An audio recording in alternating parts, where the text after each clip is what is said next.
Hey, Tim Sykes here, Thursday night. Just wanted to go over a bunch of different stocks, a bunch of different questions. Sorry I didn't have time to answer a lot today. It was kind of crazy just with how many stocks were breaking out, even with the markets down. DSGT was just one of them. But before I get into the stocks, I want to talk about an upcoming trade that I think that you should know about. And this is with my friend Paul Scolardi, and we're going to do a free presentation on October 20th. I'm going to post the link to this. It's 100% free, so you can tune in, you can tune us out, you can love it, you can hate it, you can swear at us, like whatever you want. But when there are good trades coming up, specifically opportunistic trades, not just like, oh, this is a good company, this is a bad company, but where specific dates matter, I think that you should know about it. And the reason why we're doing this on October 20th is there something that could happen on October 21st. So we want you to be prepared for it. Pretty cool, just how much Paul Scolardi has made this year. And you'll hear he's made over $3 million. He actually has several students he teaches too who have made over 500,000 plus. And it's on this different kind of strategy. It's different than penny stocks. And I know that I'm like the penny stock guy, but I can't help but look at other opportunities because the market is so on fire right now. There's opportunities everywhere. So this is going to be on October 20th at 8 p.m. Eastern. Again, it's 100% free. I'll post the link to that. But today, $6,000 in profits for me on the day. Pretty good, especially starting off with a loss. Now 57,000 halfway through the month of October. Remember, I donate 100% of this to charity. I want you to understand the process. I don't trade for my own personal profits. I would trade very differently if I was just trading for myself. I wouldn't post commentary. I wouldn't be, writing stuff while I'm in a trade, while I'm risking my hard-earned money. This is actual real money. I'm actually going to post my income tax returns pretty shortly, just clearing it with, legal, just because it's so funny. What I have to do, just to get people to focus on the damn process. I know that you want to make $57,000 in 2 weeks too, but at the same time, if you want to make this, you have to start smaller. You have to build up. And I am proud that several students are doing even better. Matt Monaco, I think, made like 10 grand today. Jack Kellogg, I saw, made like another 7 or 8 grand today. So it's not just me, but let's just get into what's actually working best right now. And DSGT, the whole electric vehicle sector is just on fire. This is pretty much one of the lowest price stocks. You can see this nice multi-week cup and handle broke out past here. Got all the way up to 30 actually. And I had a good supernova alert at 21. It's such a choppy stock though. Like I'm getting so many questions about this. I made a few $1,000s on it, but frankly, I dread trading this stock.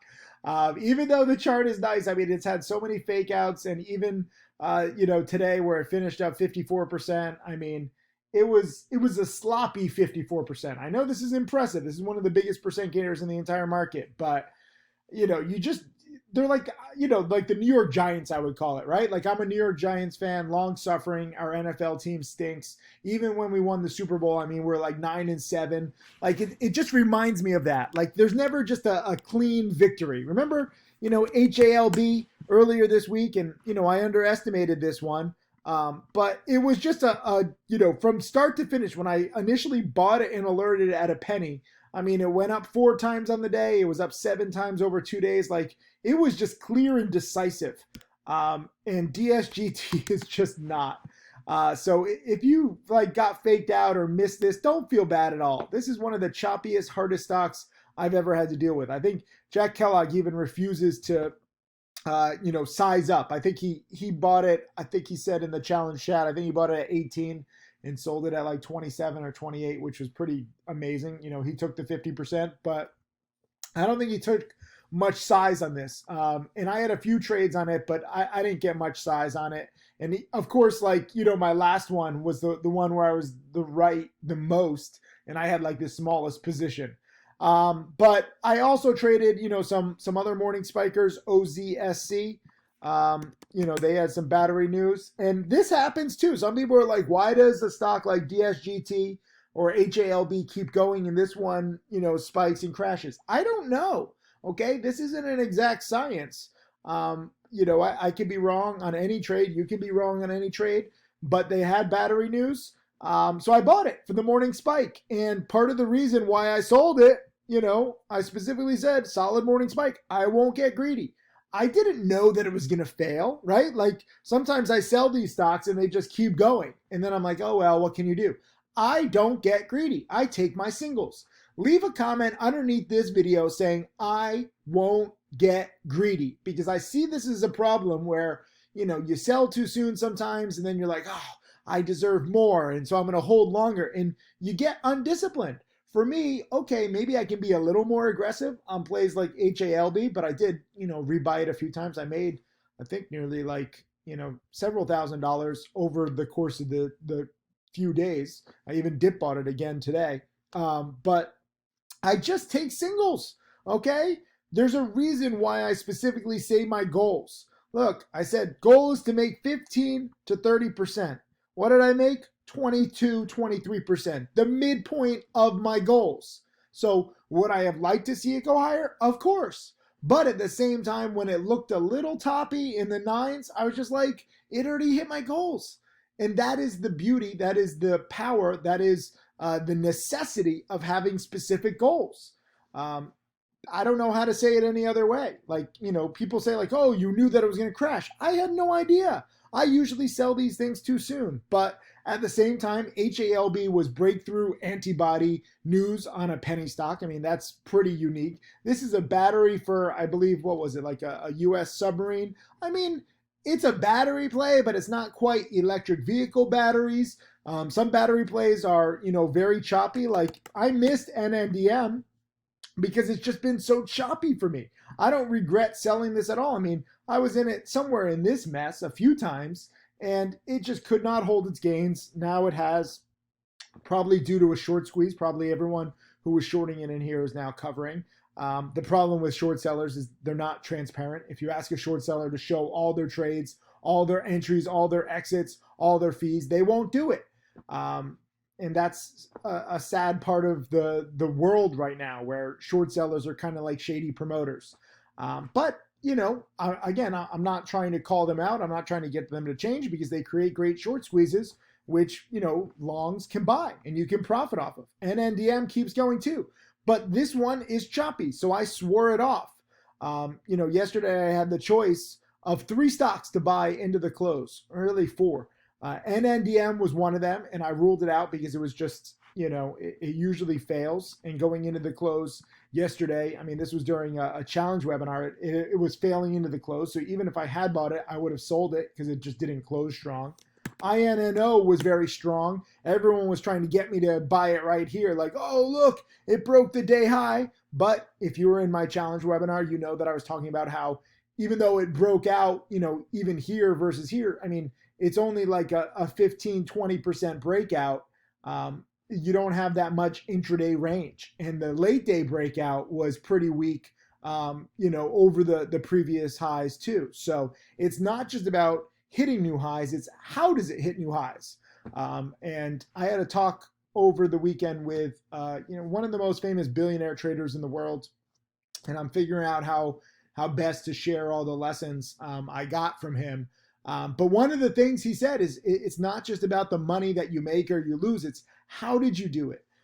So with INNO, like a lot of people are asking me today, how did I know that it wasn't going to spike? I didn't. Again, I can be wrong at any time. But at the same time, INNO, yes, it was breaking out, making new higher highs, but the higher highs were pretty weak compared to the previous spikes. On HALB's first big green day, just for comparison purposes here, it doubled over the course of the day from the morning spike to the afternoon spike. So you had 100% increase with, intraday range. And that tells me that it has a lot more upside. And sure enough, it went to the 7s. INNO did not have that 100% range from the morning spike highs. It finished at like 8 cents, but even at the highs, it got up to like 10, and the morning spike highs were like 7.5. So, I mean, it's like a nice 20, 30%, but it's just up too much. I mean, it was up 1,000% and it finished weak. Even if I had bought this breakout, I wouldn't have held it. What I did hold overnight instead was VOXX. I even added on this pre-market dip, thinking that it could get back to a highs. But this morning the whole markets were down, 1.5%. All the tech stocks were getting crushed, and earnings winners are not really, that hot right now. $11 stocks are not my forte, so it's not like, hey, let me be aggressive on a stock that's not in my sweet spot for price range and in a strategy that's not really hot right now. No, okay. When you have a stock that that's not in your sweet spot with price, or strategy or pattern, and that the strategy that you bought it on is a little speculative, you have to recognize that. Okay, a lot of people just look at technical analysis or they look at the news. You have to look at the strategy. How is the strategy doing? How is the pattern doing? How does that work for you? There's two moving targets: what's working in the market and what's working for you. So I kind of stretched this a little just because it did have a breakout, and I was like, okay, maybe this earnings winner wants to show me something. Maybe there would be an analyst upgrade overnight. No analyst upgrade overnight. Instead, we get a really nasty down overall market. So I tried to dip buy. I'm glad that I pruned it after hours, on Wednesday, but I tried to dip buy it in here, at 11-ish. And I gave it to the market open. When it couldn't bounce at the market open, I'm like, all right, let me cut. And, even though I finished up on the day, it looks like, I saw some promoters are like, oh, Sykes is just lying. He makes money every day. I don't make money every day. I've had some losses, but at the same time, my gains are bigger than my losses. So I had $1,000 loss on VOXX, but at the same time, I had bigger wins.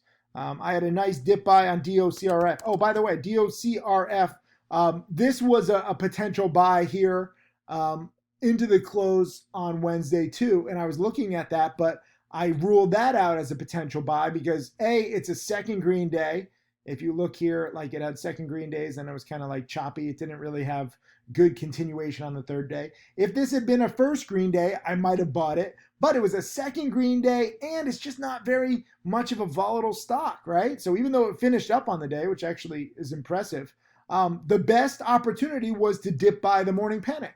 So sometimes the best trade might not be to chase a stock when it doesn't fit your, criteria.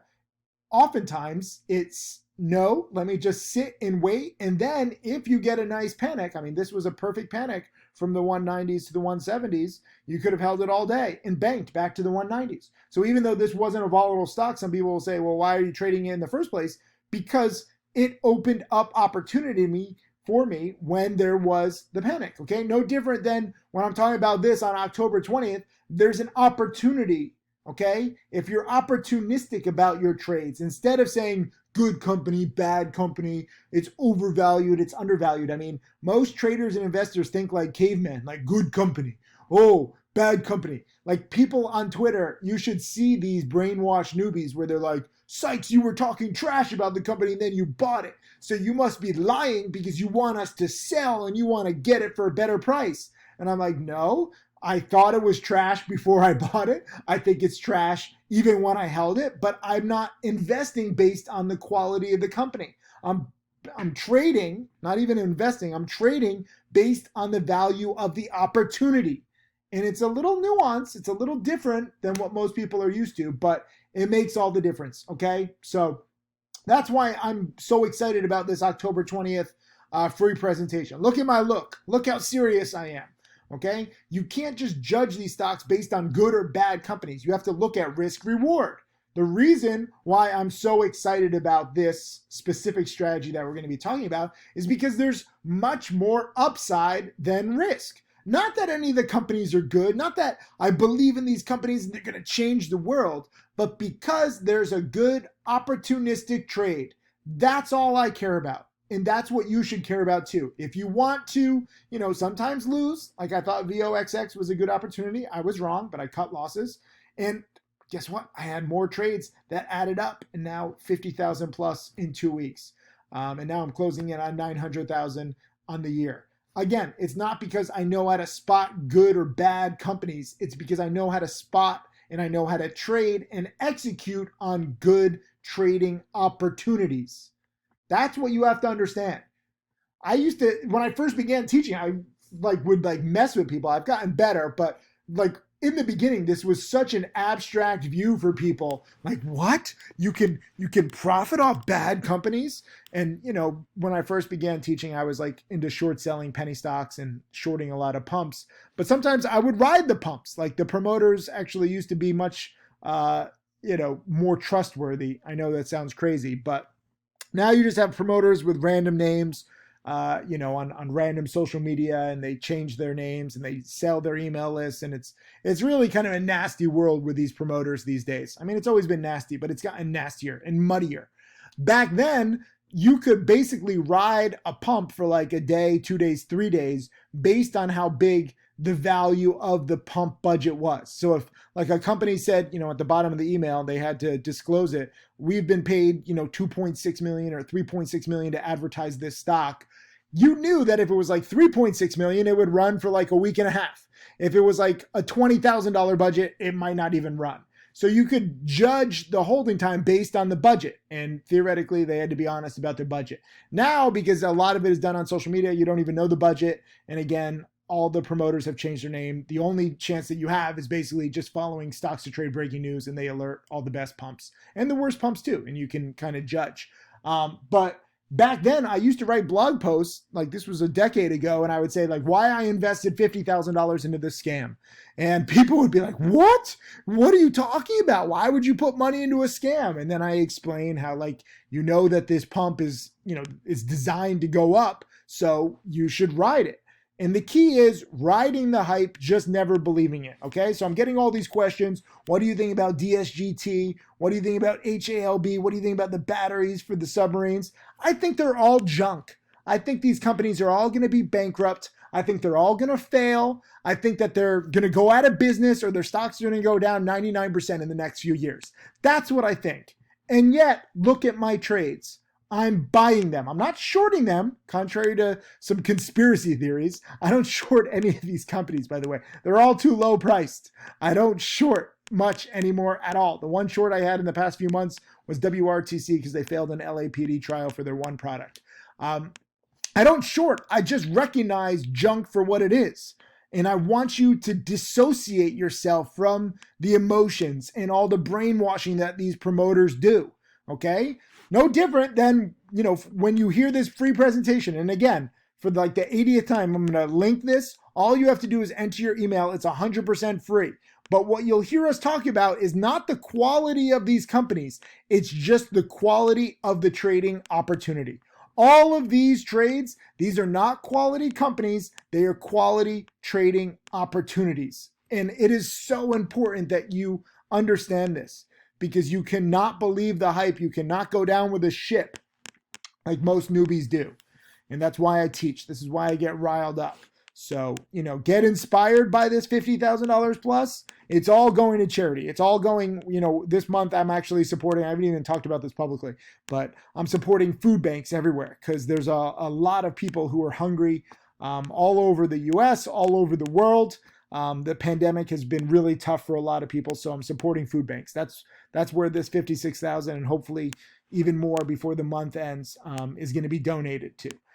So I'm teaching you the process. I'm trying to help you understand where the opportunity is. HALB had a good little morning panic, but not a great bounce, so I got out for a small profit. VOXX actually turned out to be a better dip buy into the panic, down to the 1050s and then back to 11. It actually bounced quite nicely twice. It actually double bottomed. You could have made 50 cents twice.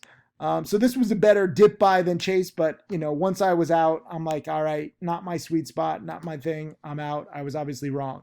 And then I focused on other stuff. And DSGT, as choppy as it is, it had a nice breakout over the previous highs right here at 21. That's why I gave a supernova alert on it.